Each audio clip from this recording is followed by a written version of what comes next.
तो सर छत्तीसगढ़ में तो आपके गाना काफी लोकप्रिय होते छत्तीसगढ़ी लैंग्वेज में, उड़ीसा लैंग्वेज या बाहर के गुजराती नहीं, से कोई ऑफर आते हैं अभी मैं भोजपुरी कुछ फिल्मों में मैंने गाया था। अच्छा। बाकी उड़िया तो अभी तक मैंने नहीं गाया है। तो सर भोजपुरी गाना कोई रिलीज हो या आपके अभी? बहुत पहले गाया था, आज मैं वो लिरिक्स भी भूल गया, लेकिन मैं गाया जरूर हूँ भोजपुरी में, मूवी में। सर संगीत की बात करे जाए तो भोजपुरी जो संगीत है आजकल के दौर में डीजे में जो बजते, हाँ। थोड़ा सी लैंग्वेज के लेके बात होते, हाँ। आपके काय का कुछ विचार है कि मैं बदलाव की जरूरत है या क्या? देखिए, भोजपुरी ऐसा है कि उनका एक दौर है और वैसे ही उनको एक वीडियो और ऑडियो उनको वैसे ही अच्छा लगता है, तो शायद उसी तरीके से उन लोग परोसते हैं, इसलिए अच्छा लगता है उनको।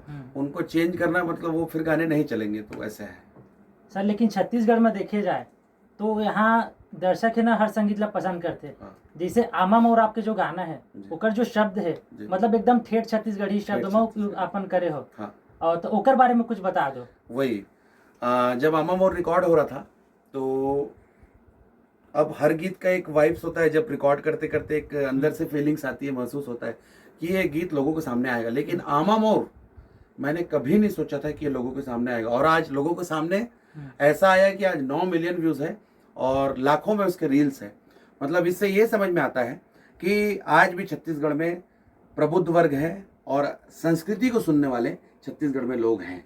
ये बड़ी खुशी की बात है और हमको हिम्मत देता है और ये सब चीजें।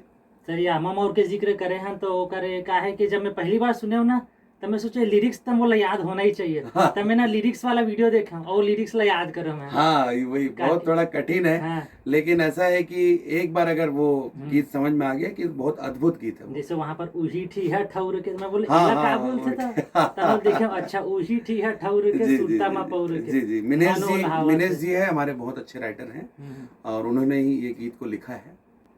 सर अभी सोन मछली काफी पॉपुलर तो हिमांशु जी और रितिका जी के जोड़ी आप कैसे देखते हो? कर दोनों की जोड़ी काफी जनता उन पसंद करते हैं। बिल्कुल बिल्कुल, बहुत पसंद करते हैं और उन लोग मेहनत भी करते हैं। हिमांशु भाई एक क्रिएटिव माइंड है, मतलब एक गीत को एक कैसा रूप देना है वो हिमांशु भाई ने जो मेरे गीत में आनी बानी है। हाँ। आनी बानी सबसे पहले गीत जब मेरा किए थे वो, तो वहां से मैं समझ गया था कि हिमांशु भाई एक अलग सोच के व्यक्ति है।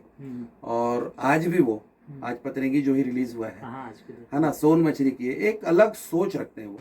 इसके लिए भाई को बहुत बहुत शुभकामनाएं। काफी उनका जो है जोड़ी। हाँ बिल्कुल बिल्कुल बिल्कुल बिल्कुल, बहुत मेहनत करते हैं।